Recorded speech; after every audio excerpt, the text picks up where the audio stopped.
a nuestra actividad. Vamos a empezar con la conferencia de Ian Parker. Yo acabo de hacer circular algunas copias de la resolución del Consejo de Facultad de Psicología en relación a la reunión del claustro para la elección del decano. Ahí están bien las razones. No los voy digamos así, a informar ahora de eso, pero están circulando por ahí. Es la tercera reunión, la definitiva. Viene el rector de la universidad para presenciar. Es un evento, digamos así, que es delicado porque es la última chance de elección del decano de la facultad. Si no, tiene que comenzar todo el proceso eleccionario de nuevo. Si no ocurre hoy, si no digamos así, si no se conjugan los astros para que hoy se resuelva, tienen que postularse nuevos candidatos. Es todo una situación muy compleja. Entonces, a las 6:30, lo ideal sería que todos ya estuviéramos afuera del aula magna para rápidamente dejarlo mínimamente en condiciones. Y a las 7 está marcado el inicio de la reunión del claustro. Así que bueno, no nos demoramos un minuto más. Yo le voy a dar el micrófono ahora a Cristian, que va a presentar a Ian. Cristian. Hola, es un placer, un honor de presentar a mi amigo Ian Parker. Ian es psicólogo, Ian es psicoanalista, él ha hecho su formación en el Center for Freudian Research en London. Ian pertenece a una generación de intelectuales ingleses que fue muy influenciado por una especie de giro en la epistemología, particularmente Hom Haré, la escuela de Birmingham, con Stuart Hall, y también Dana Haraway. Ian y Erika estudiaron en este momento en la Inglaterra en que se inició una especie de giro crítico muy influenciada por la ascensión del feminismo, de la teoría postcolonial, y en caso de Ian, por su extensa trayectoria en el marxismo. Ian tiene una posición proeminente también dentro de la izquierda inglesa, participa de inúmeras redes internacionales de conexión política, notadamente de tracción marxista, y que hoy es ainda presidente del Colegio de Psicoanálisis de la Gran Bretaña. Ian construyó esta especie de red, que es una red informal, ya mencioné acá. Quizá Uruguay ahora faz parte también de esta comunidad, de esta ligación que toca a todos que tienen algún interés crítico en muchas partes del mundo, con muchos pesquisadores. Particularmente es una red de apoyo a aquellos que están en sufrimiento, los que están en situaciones minoritarias. Es una red que puede aclarar alguna protección, alguna visibilidad para los pesquisadores que están sobre riesgo político, como en cierta medida estamos nosotros en Brasil hoy. Por tanto, la presencia de Ian, la presencia de Erika tiene para nosotros un carácter duplamente marcante de traer las ideas, mostrar sus pensamientos, pero que también nos indicar que no estamos solos. Entonces, Ian, un placer. Ian va a hablar en español.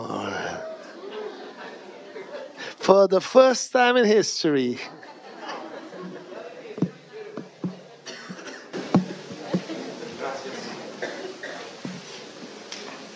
Gracias por invitarme a hablar aquí. Y gracias a David Pavón Cuellar, que corrigió la traducción de este documento al español. Este documento es parte de un proyecto político conjunto con David. Este manifiesto es para movimientos de liberación por un mundo mejor. Trata sobre la interrelación entre la miserable realidad explotadora, opresiva de la vida actual y nuestras vidas internas, nuestra psicología. El psicoanálisis capta esa íntima interconexión entre esta realidad y lo que se siente en lo profundo de cada uno de nosotros. Debemos comprender la naturaleza de esa interconexión para construir una alternativa práctica al capitalismo, el sexismo y el racismo. Nuestra tarea es reconstruir el psicoanálisis como una forma auténtica de psicología crítica. Abordaremos el papel del inconsciente, la repetición, la pulsión y la transferencia en el análisis clínico y político para abordar cuestiones de transformación subjetiva. Todos los que están bajo presión, los trabajadores en las fábricas, los campos, las calles o el hogar, necesitan apoyo práctico y emocional. Este apoyo lo necesitan sobre todo los activistas que luchan para por cambiar el mundo. El psicoanálisis, una teoría y práctica de nuestras vidas mentales internas, a menudo se ha aliado con el poder, pero en realidad proporciona una crítica clínica y política de la miseria. No es algo a lo que temer. Por el contrario, puede ser un arma contra el poder. Muestra cómo nuestra propia psicología está colonizada por la realidad y cómo podemos hablar y actuar contra eso en medida que nos involucramos en la propia liberación. El psicoanálisis, una aproximación psicológica crítica al sufrimiento y un tratamiento radical a principios del siglo XX, estuvo alguna vez explícitamente aliado a la izquierda. La mayoría de los psicoanalistas eran miembros o simpatizantes de los movimientos comunistas o socialistas antes de que sus propias organizaciones fueran destruidas por el fascismo en Europa y huyeran a diferentes partes del mundo. En condiciones hostiles en sus nuevos países anfitriones, se adaptaron a su nueva realidad y adaptaron el psicoanálisis, convirtiéndolo en un tratamiento adaptativo. Ahora tenemos que tomar ese núcleo histórico radical auténtico del psicoanálisis y volverlo a la vida. Del mismo modo que las condiciones de explotación y opresión que enfrentamos se construyen históricamente y así podemos ponerles fin, también se pueden cambiar nuestras formas particulares de psicología enajenadas. Esto es así a pesar de las afirmaciones de la mayoría de los psiquiatras, psicólogos y psicoterapeutas que afirman que trabajan con las propiedades esenciales e inmutables de la vida mental. El psicoanálisis, como el marxismo y otras teorías del poder y la liberación, surgió en un periodo histórico específico para resolver una serie de problemas históricamente constituidos. Se inventaron los nombres de nuestro sufrimiento y se inventó el psicoanálisis para rebelarse contra ellos, para transformarlos. Un problema clave que enfrentamos ahora es la construcción histórica de la experiencia individual aislada, la psicología separada de la naturaleza colectiva compartida de nuestras vidas como seres humanos. Esta psicología y la disciplina profesional académica dedicada a su mantenimiento se formaron al mismo tiempo que el propio capitalismo y se han extendido con el capitalismo por todo el mundo.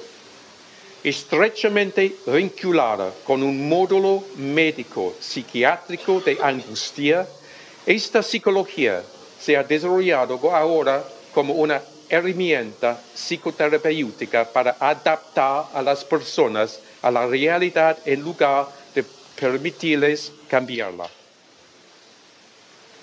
Esta difusión de la psicología en todo el mundo y en nuestra vida cotidiana está provocando una reducción de la experiencia, la forma en que hablamos y sentimos acerca de nosotros mismos.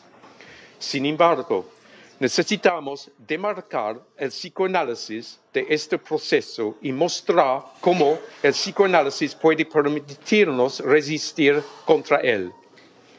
El propio psicoanálisis, debido a la historia de adaptación a la que ha estado sujeto, se ha implicado con la ideología, pero se rebela. Es como si el psicoanálisis fuera un síntoma de opresión que ahora puede hacerse hablar. Y en el proceso de hablar bien del psicoanálisis podemos liberarlo y liberarnos a nosotros mismos. A lo largo de su historia, se inyectó todo tipo de contenido ideológico reaccionario en la forma radical de psicoanálisis. Ese contenido ideológico, que incluye ideas venenosas sobre la diferencia esencial subyacente entre hombres y mujeres y entre sus respectivas formas de sexualidad y relaciones de género entre sí, está atrapado en el cuerpo del psicoanálisis como una forma de práctica, una práctica del habla. El psicoanálisis es una cura por la palabra que nos muestra cómo lo que decimos está interconectado con lo que hacemos. Podemos ahora purgar el psicoanálisis de ese veneno ideológico, permitiéndole hablar por nosotros en lugar de hablar en contra de nosotros. Para hacer esto, necesitamos comprender la relación dialéctica entre el trabajo clínico del psicoanálisis y su contexto histórico en constante cambio. Las condiciones históricas que vieron nacer el psicoanálisis, la alienación bajo el capitalismo y la naturaleza opresiva de la familia nuclear de Europa Occidental, fueron precisamente las condiciones que el psicoanálisis pretendía comprender y combatir. Pero esas condiciones y las fuerzas ideológicas implicadas en ellas penetraron en el psicoanálisis, distorsionándolo. No existe un psicoanálisis no ideológico, puro, pero la compleja relación dialéctica entre su forma clínica y los aspectos ideológicos de la teoría se puede aclarar y trascender en la práctica.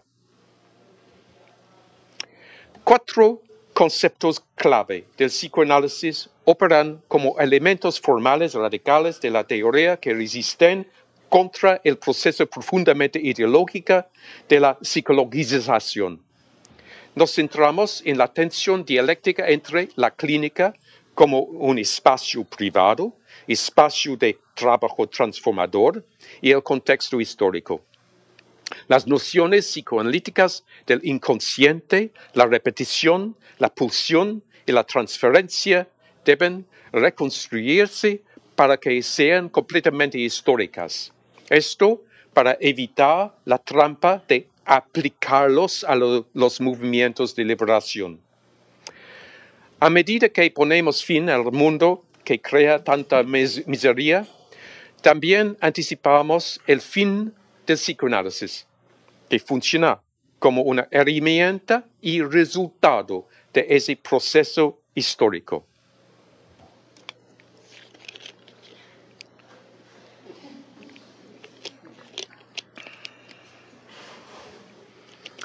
Nuestra lucha, donde quiera que esté, tiene un alcance internacional y cada lucha de liberación expande progresivamente sus horizontes para comprender cómo estamos divididos y gobernados.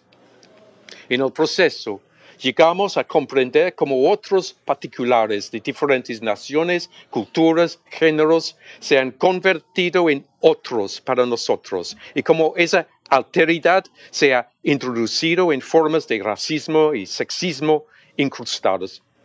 Somos hechos otros, incluso para nosotros mismos en este mundo triste. Y la otredad luego atraviesa nuestra experiencia, nuestra subjetividad, tan profundo que la naturaleza misma es experimentada como amenazante. Esto es lo que el psicoanálisis denomina inconsciente. Nuestra naturaleza como seres humanos es traicionada. Nuestra naturaleza subyacente en la que no somos nada sin los demás.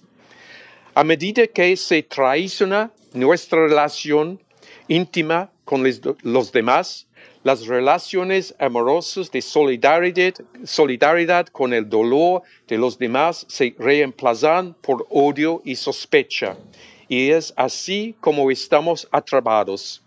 Estamos atrapados en la tentación de las soluciones competitivas individuales para la miseria generalizada en este mundo, tal como ocurre cuando uno está gobernado por el impulso de acumular bienes y obtener ganancias de los demás.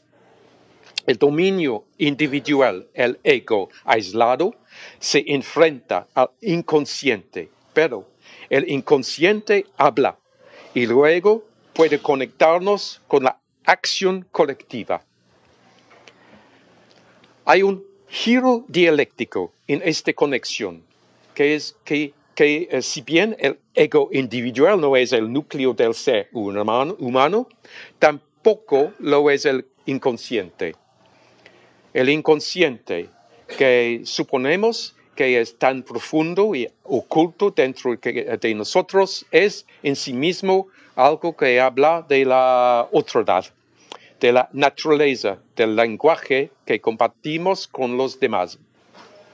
Este inconsciente está estructurado por los idiomas particulares que aprendemos y por lo tanto funciona como un discurso de otro, siempre presente aunque no siempre se note. Está simultáneamente, dialécticamente dentro de nosotros precisamente porque estaba y todavía está también fuera de nosotros. No somos el centro de nuestros pequeños mundos de significado, como si cada individuo pudiera controlar el significado de cada palabra que habla. La ilusión de que somos el centro con el ego como el amo en su propia casa es una ilusión ideológica tan poderosa como lo es la historia de que los seres humanos son el centro del mundo frente a los otros seres sintientes, en lugar de vivir en el mundo con ellos. El psicoanálisis, en su crítica del ego, nos plantea a cada uno una opción en cuanto a si continuaremos intentando dominarnos a nosotros mismos, a los demás y a la naturaleza. El psicoanálisis habla de alienación endémica en un mundo que reduce a los seres humanos al estado de cosas que se compran y se venden. Nos enfrentamos a otros mientras competimos para vender nuestra fuerza de trabajo. Nuestro trabajo creativo se vuelve contra nosotros como algo controlado y vendido por nuestros amos y, crucial para el psicoanálisis, nuestra relación con nuestros propios cuerpos se pervierte. Centrados en el ego, nuestro objetivo es dominar nuestros propios cuerpos, nuestro cuerpo tratado como una máquina que debe trabajar para los demás. Entonces, como una cuestión personal y ecológica, nos enfrentamos a la naturaleza misma. El ego, en el que estamos más alienados en el mismo momento en que imaginamos que estamos escapando del mundo y protegiéndonos, es, entre otras cosas, la cristalización del sentido común ideológico burgués y colonial. Su racionalidad es profundamente irracional y el tipo de racionalidad que perpetúa es el de la ciencia instrumental, que tiene como objetivo predecir y controlar la naturaleza, que pretende subyugar un aparato que impulsa la disciplina de la psiquiatría y psicología médica. Es uno con una peculiar racionalidad masculina, estereotipada y destructiva, una enfermedad mental del hombre bajo el capitalismo y el dominio colonial. Una lectura ideológica dominante del objetivo clínico del psicoanálisis es que donde había ello, allí estará del yo. Como si el destructivo centro ilusorio del hombre burgués tuviera que fortalecerse contra la alteridad que se encuentra dentro y su alrededor. En contra de esa lectura, volvemos a la base ética del psicoanálisis radical como una psicología crítica en la que aspiramos a estar donde el ello estaba, encontrando la brújula más amplia de nuestra subjetividad allí. Es así como el amo colonial, para poder redimirse, debe aprender algo sobre su lugar en el mundo y en su historia. No podemos decir si algún aspecto particular de nuestra psicología es intemporal o universalmente cierto, incluido el inconsciente. El psicoanálisis necesita tener en cuenta su propio carácter histórico específico como diagnóstico y tratamiento de los males actuales. Sin embargo, hay algo en la naturaleza del lenguaje, de nuestra naturaleza como seres hablantes, que nos divide porque no podemos decirlo todo. Aprendemos que debemos someternos a un sistema simbólico que no podemos dominar por completo cuando hablamos, por lo que nos convertimos en sujetos divididos, llenos de algo inconsciente para nosotros. Lo importante es cómo damos sentido a esa división. Lo que sí sabemos con lo que funciona el psicoanálisis es que el sentido que tenemos de nuestra división subjetiva está lleno de contenido ideológico, al igual que el inconsciente mismo. Esa división en la que el inconsciente funciona como un lugar que habla de nuestra angustia, refleja y exacerba la división alienante del sujeto que es característica de la vida bajo el capitalismo. Del capitalismo y las formas de gobierno que lo acompañan, del patriarcado como el gobierno del hombre sobre la mujer, y del colonialismo como la división racista entre una civilización aparentemente racional y la patologización de los llamados bárbaros que se atreven a resistir contra ella. No podemos decir si esta división puede ser curada. Tal vez no, pero el dolor de esa división se puede aliviar. Necesitamos que el psicoanálisis aborde esta división subjetiva que crea y perpetúa el inconsciente como si fuera algo dentro de nosotros y que nos amenaza. Psicoanálisis aliado e informado por la lucha colectiva. Junto a la tarea clínica hay una tarea política de movilizar fuerzas inconscientes mientras se analiza qué fuerzas hablan de ideología y cuáles hablan de libertad. Analizamos, hablamos y actuamos para que hagamos historia en lugar de simplemente repetirla.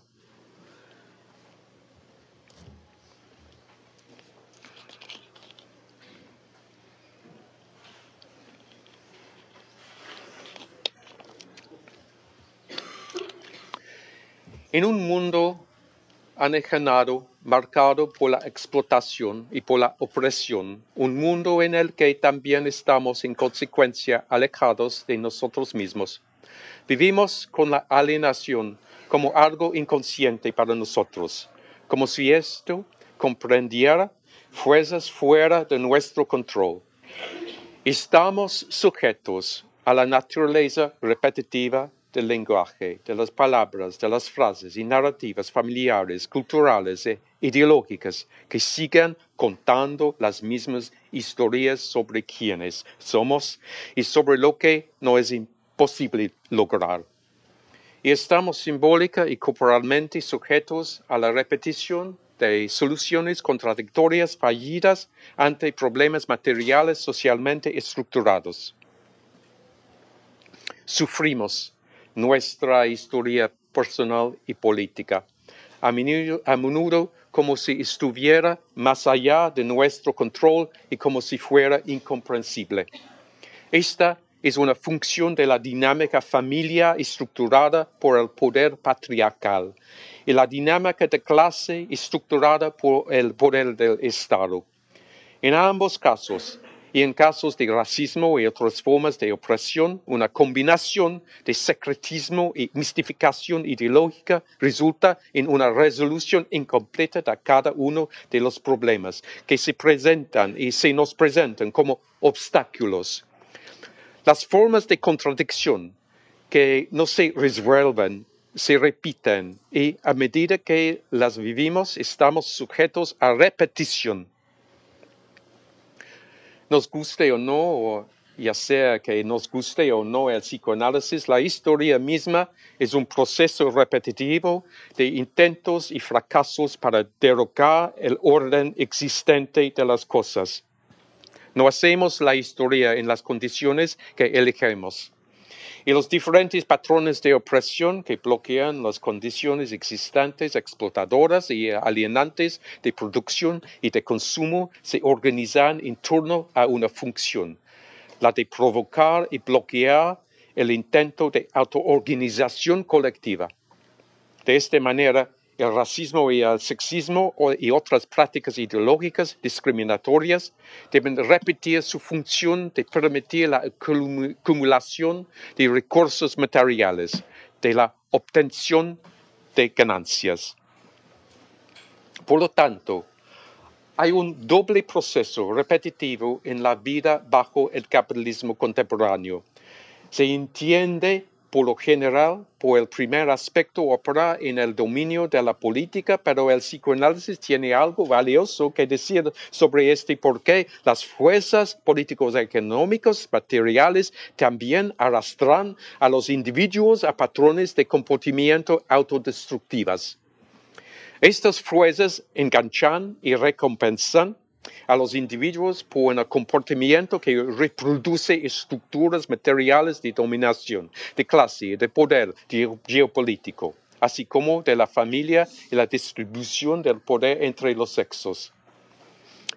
Las contradicciones que surgen cuando hay resistencia a este aspecto del proceso son sintomáticas, una repetición que habla de opresión.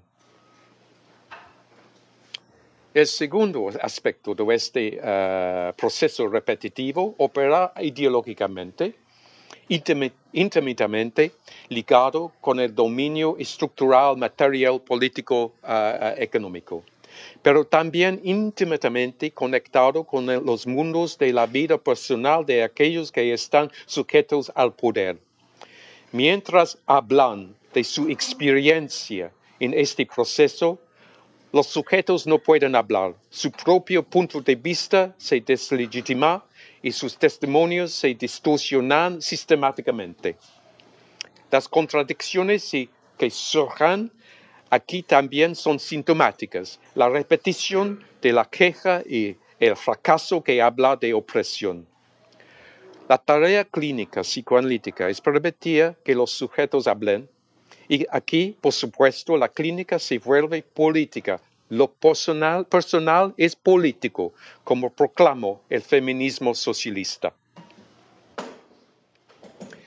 El problema subyacente y general que enfrentamos hoy en día estriba en la naturaleza del capitalismo global, en la unión de los aspectos materiales y ideológicos, estructurales y simbólicos del gobierno y la resistencia, y en las soluciones incompletas y distorsionadas disponibles para nosotros en las organizaciones de izquierda y de liberación. Por un lado, por el lado del poder, está el impulso compulsivo de acumular y proteger el capital fruto de la explotación, que adquiere un carácter obsesivo y repetitivo. Por otro lado, están las organizaciones de izquierda que son de demasiada frecuencia, están atrapadas repetitivamente en su propia historia fallida, cometiendo los mismos errores. La historia de la lucha de clases, con el proceso más amplio y fundamental de liberación de las diferentes formas de opresión, es una historia de repetición y de fracaso, así como incluye también, a veces recordemos, eventos fortuitos y a menudo trágicos que están completamente fuera de nuestro control. Este es el contexto repetitivo, interminable, casi insoportable, que luego se replica dentro de la vida de las personas. Se alienta a las personas a imaginar que son libres e independientes de este doble proceso histórico, material y ideológico, para que sientan este fracaso aún más profundamente. Dentro de cada vida hay repetición, ley de hierro y de oportunidad, sobre los cuales trabaja el psicoanálisis. En el psicoanálisis, las personas hablan, intentan asociar libremente para decirlo todo y fracasan. Cuando fracasan, se escuchan repetir las mismas historias que las han contado sobre ellas, historias que han repetido en sus propias vidas. Así es como tratan de dar sentido a la forma en que las condiciones materiales e ideológicas de la vida están incrustadas en el inconsciente y en sus respuestas impulsadas inconscientemente ante los eventos a su alrededor. A medida que los bloqueos en su discurso reaparecen una y otra vez, también repiten y experimentan esas relaciones de obediencia que las impidieron hablar. Aquí hay libertad limitada y potencial. La repetición no es la simple repetición de las mismas palabras y frases, de las imágenes acústicas que componen nuestro discurso y escritura que conceptualizamos como significantes, ni es tampoco repetición de exactamente la misma acción. Los significantes adquieren un significado diferente de acuerdo con su lugar en el lenguaje contradictorio y siempre mutante que nos rodea. Y nuestra acción se sitúa en contextos culturales e históricos contradictorios en constante cambio. Nuestra historia, ya sea política colectiva y política personal, no es una cuadrícula, sino que siempre está abierta, dependiendo de nuestra lucha para dar sentido y quiénes somos y al mundo que queremos hacer. La contradicción de espacio para la libertad. La repetición de lo mismo se perpetúa por líneas ideológicas de fuerza y estructura político-económica, fuerza y estructura ante las que resistimos porque ponen límites a nuestro discurso y nuestra acción. El psicoanálisis da espacio para que el sujeto experimente como repite lo que dice sobre sí mismo y repite lo que hace para perpetuar patrones de comportamiento autodestructivos.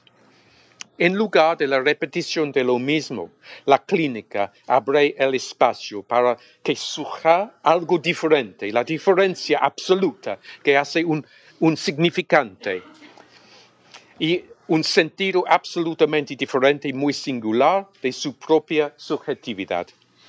Estamos impulsados a hacer la diferencia.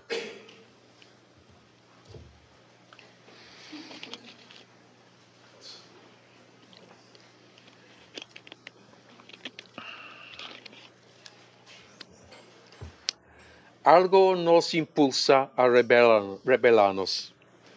Cuando nos vemos inducidos a actuar, y más aún cuando hacemos la diferencia, es como si fuéramos una fresa de la naturaleza. Tal acto está entremezclado con el discurso, con el testimonio de lo que estamos haciendo y también con lo que somos. Este acto puede explicarse en nuestro discurso y dicho discurso puede ser efectivo. Esta es una de las razones por las cuales el psicoanálisis fue llamado por una de las primeras analizantes una cura por la palabra. Hablamos la verdad y en el ámbito político personal hablamos la verdad ante el poder. Involucra a otros. Esta es la vida, este impulso a hablar y actuar. Es constructivo y colectivo. Todo lo que es el del sujeto humano, decimos los psicoanalistas, pasa por el otro, a través de la otredad, que es la marca de la subjetividad humana. Pero algo de esta pulsión que nos lleva más allá de nosotros mismos, que está más allá de nuestro control consciente, también puede adquirir una cualidad mecanicista en la que nos sentimos impulsados cuando lo que nos impulsa se convierte en algo mortal, destructivo, autodestructivo. Cada pulsión es una pulsión de muerte. Esos son los momentos en los que inconscientemente repetimos las mismas acciones insignificantes y es entonces cuando estamos sujetos a repetición. Aquí necesitamos un psicoanálisis históricamente sintonizado, un psicoanálisis conceptualizado como algo constituido históricamente para comprender la doble naturaleza de la pulsión.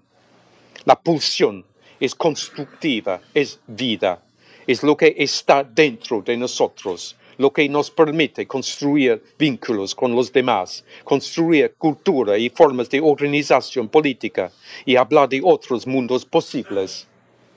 Y la pulsión es destructiva y repetitiva, es la muerte, lo que se vuelve contra nosotros mismos y contra esos vínculos sociales. Nuestro cuerpo puede ser uno con nosotros cuando actuamos, pero luego en nuestra naturaleza puede convertirse en una máquina. Entonces, nuestro cuerpo enajenado es una máquina vuelta contra nosotros. Debemos tener claro que esta pulsión no está conectada biológicamente con el instinto y que tampoco existen instintos separados de vida y muerte conectados biológicamente. De hecho, existen procesos instintivos relacionados con la alimentación, con el sexo y con otras necesidades biológicas, procesos que son función de nuestra historia evolutiva más profunda como especie animal, de nuestra naturaleza animal, pero estos siempre los interpretamos consciente o inconscientemente. La pulsión está en el límite de lo fisiológico y lo psíquico. Mantenemos esa premisa fundamental de psicoanálisis contra el replanteamiento ideológico de la pulsión como algo de naturaleza humana inmutable. La naturaleza humana transforma la pulsión. La pulsión es real. Opera como una fuerza implacable, fuera de los significantes que usamos para dar sentido a lo que nos está sucediendo. Se forma en nuestras vidas como la vida cuando se elabora en el lenguaje, en los significantes que estructuran nuestro discurso y acción.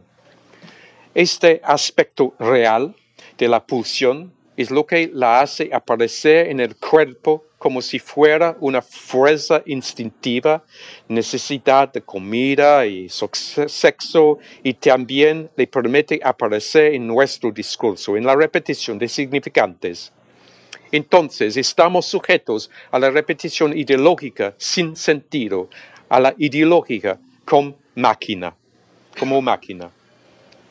En la pulsión, nuestras necesidades biológicas, como el sexo y otras, se reconfiguran como necesidades sociales en función de la estructura de la familia, la propiedad privada y el Estado. Las necesidades sociales se expresan y se reprimen.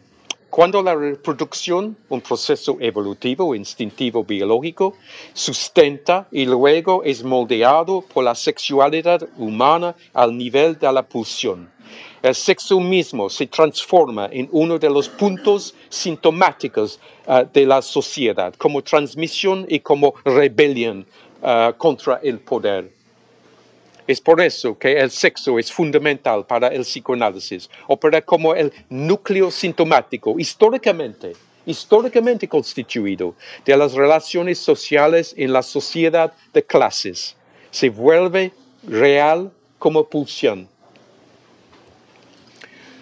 Los seres humanos son seres sociales. En la pulsión ya se ha transformado en deseo dentro de nuestras formas distintivas de subjetividad. Como seres hablantes, utilizamos un reino simbólico, un medio colectivo compartido de comunicación, un reino en el que nos convertimos en humanos.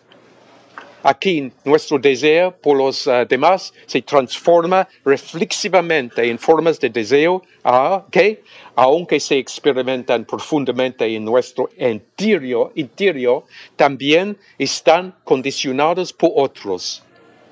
Pero ese reino simbólico, como algo independiente de nosotros, puede convertirse fácilmente y se convierte a menudo en una fuerza similar a una máquina que se ve exacerbada por la repetición ideológica de imágenes alienantes de nosotros mismos.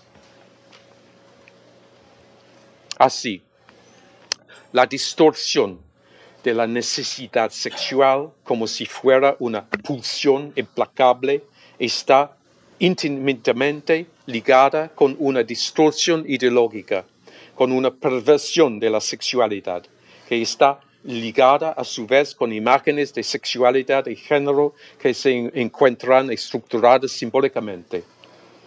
La vida se convierte en muerte y la comunicación se convierte en mercantilización, en cosificación de los seres humanos, del trabajo creativo humano y de los objetos humanos del deseo. Las necesidades alienadas se convierten en la fuerza impulsora de la mercantilización bajo el capitalismo y el género se convierte en el sitio venenoso de formas de mercantilización como la pornografía bajo el patriarcado, con las mujeres convertidas en objetos para comprar y vender. La reducción ideológica del deseo y la pulsión y luego la reducción igualmente ideológica de la pulsión al instinto cosifican nuestra actividad humana creativa, nuestra relación simbólicamente mediada con los demás. De esta manera, nuestros cuerpos y partes de nuestros cuerpos se convierten en sitios alienados de procesos biológicos que fetichizamos y tememos. Esta reducción ideológica es imaginaria. Es como si la comunicación de imágenes de la naturaleza y del yo pudiera transmitirse independientemente de las relaciones sociales históricamente constituidas y simbólicamente estructuradas. Imaginaria, como si lo que experimentamos como un aspecto del sentido común reflejará directamente lo que es real. Esta reducción y mercantilización es característica del capitalismo y la producción de imágenes mercantilizadas del género es una función del patriarcado. Es por eso que el feminismo es una amenaza para los arreglos actuales de poder. El feminismo amenaza los lazos sociales, ideológicos, políticos, personales que estructuran la familia nuclear burguesa, insistiendo en que estos lazos son representaciones imaginarias de las necesidades humanas reales y reflejos de la opresión sancionada simbólicamente, Es por eso que el feminismo, como las luchas lésbicas, homosexuales, bisexuales, transgénero, homosexuales, intersexuales y otras, constituye un aliado indispensable del psicoanálisis al servicio de los movimientos de liberación.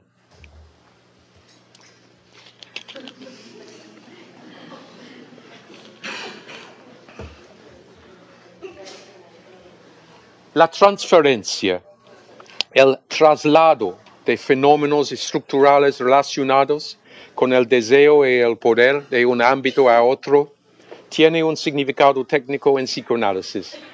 El significado técnico estricto del término de transferencia, en el que los fenómenos estructurales transferidos conciernen las relaciones amorosas tempranas repetidas en la relación. Psicoanalistas están tentados a aplicar su propia comprensión particular de la transferencia en la clínica y otros ámbitos de las relaciones de poder social y político.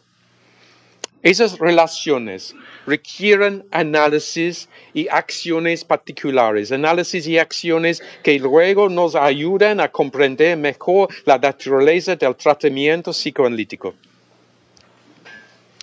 El intento erróneo de aplicar el psicoanálisis a los ámbitos fuera de la clínica se produce cuando el tratamiento se convierte en una especialidad disciplinaria profesional que compite y adopta el lenguaje de enfoques rivales psi, como la psiquiatría, la psicología y psicoterapia.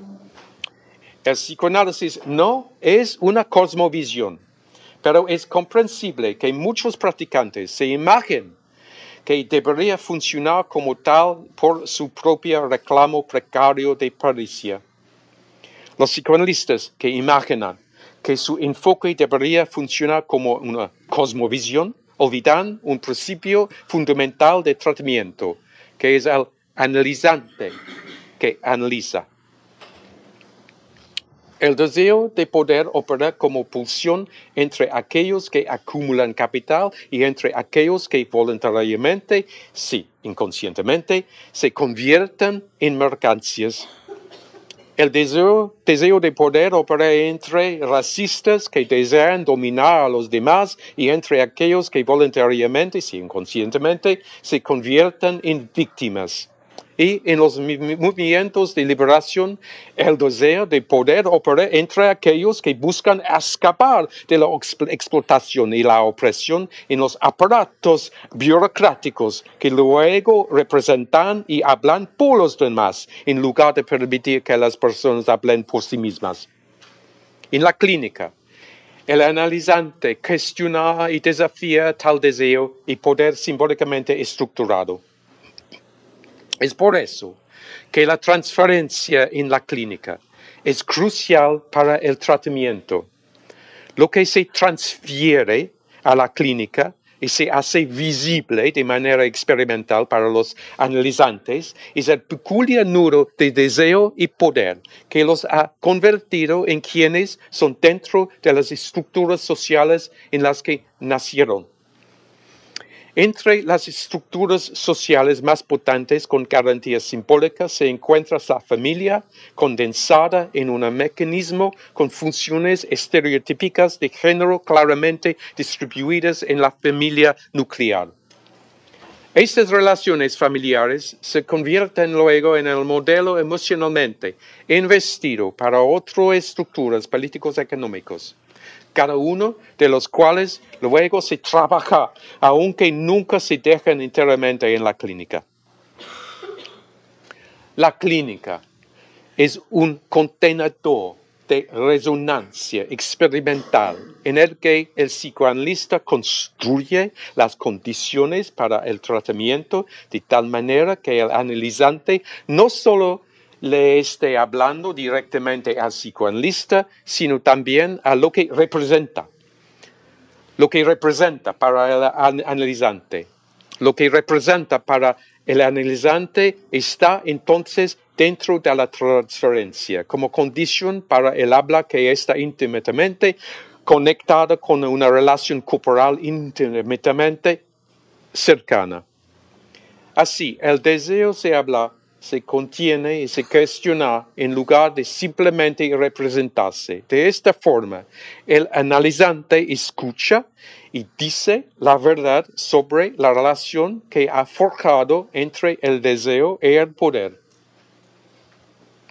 El encuentro con el deseo y el poder en la transferencia dentro de la clínica, como la replicación y la reflexión sobre las estructuras simbólicas político-personales, permite al analizante encontrar su interpretación inconsciente e insospechada de estas estructuras a nivel de la fantasía.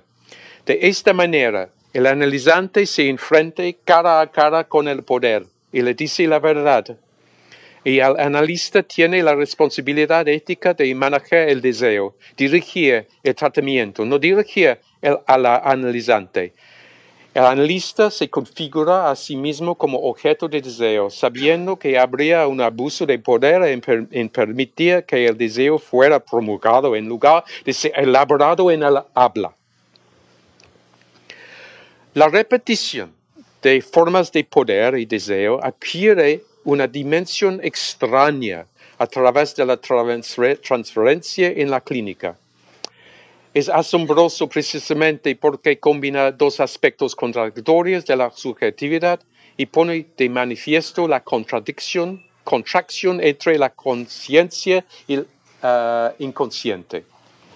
La transferencia vuelve manifiestos elementos de las relaciones políticos personales en el pasado del analizante, generalmente en la familia, que se han repetido y se pueden describir conscientemente al psicoanalista. También da vida a elementos inconscientes que han quedado fuera de la conciencia, en una represión que tiene que ver con el deseo sexual que está tan fuertemente investido del significado bajo el patriarcado y que es explotado por el capitalismo. La clínica no solo opera dentro de la arquitectura material de la sala de consulta, sino que tiene una dimensión simbólica de existencia fuera de ella en virtud de la difusión del discurso psicoanalítico en la sociedad contemporánea. Esto otorga un prestigio peculiar al psicoanálisis entre quienes puedan pagar al tratamiento y evoca sospechas entre quienes no pueden. Existe, entonces, un marco estructurado, discurso práctico para la clínica como una forma de relación social que puede constituirse y reproducirse trabajando junto con otros movimientos de liberación. La transferencia puede ser una forma de intensificar la privatización de la angustia o de conectar el tratamiento con la resistencia política. Es tentador querer lejos la repetición de la estructura simbólica con la que nombra y trabaja el fenómeno de la transferencia en psicoanálisis. Es más tentador entre quienes tienen un poder que se ve amenazado por aquellos que los socavan cuando hablan de deseo. Quienes están sujetos al poder son los sujetos que notan sus operaciones. Aquí el punto de vista en la política feminista da voz a lo que hablamos en el psicoanálisis, lo que nos permite contrastar mejor la tiranía de la falta de estructura, la ilusión de que existe una comunicación pura e inmediata, evasión ideológica, imaginaria de la contradicción política.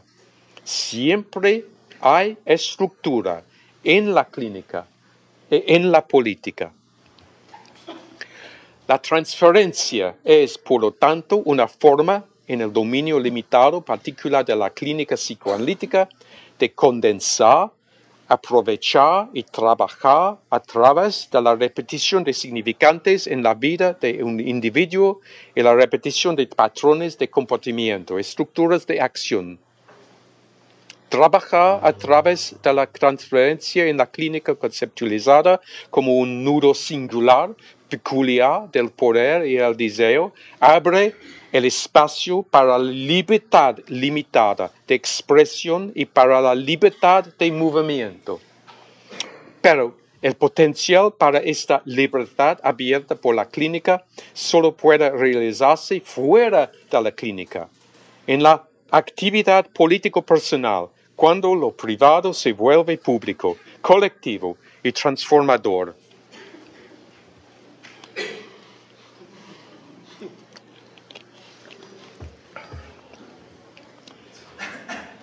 Vivimos en un mundo que ha dado lugar a formas de teoría y prácticas psicoanalíticas que a su vez están mercantilizados, convertidos en tratamiento privado disponible para unos pocos.